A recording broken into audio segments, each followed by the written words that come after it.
We are getting more insights on why institutions are now choosing the XRP ledger to build out their future financial infrastructure. The XRP Foundation just dropped a video that has a lot of gems in it we're going to go over. We also hear from Jack McDonald and RLUSD growth. This will lead to more transactions and more use cases around the XRP ledger, which could lead to a higher price. We do check in with Ashish Burler, and I've got a ton of other XRP related information and news. Let's go through it together. I'll help you better understand it. It's always a pleasure to see you. Let's jump right in.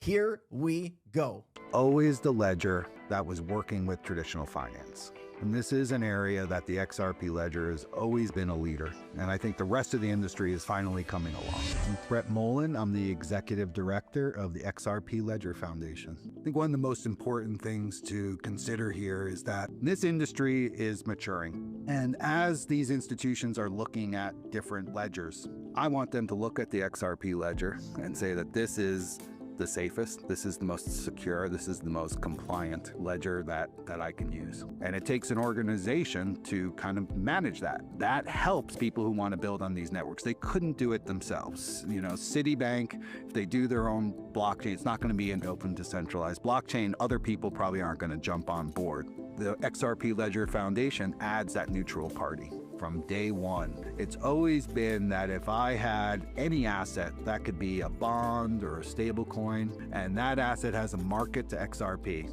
the ledger automatically looks at all the markets to XRP and bridges them together through XRP. Everyone who uses the XRP ledger can now use that liquidity, right? So they're supporting their business, but other people can piggyback on that liquidity. As more and more of those pairs get created, we start connecting more and more assets together. And it would be very difficult to have markets between all of those assets directly.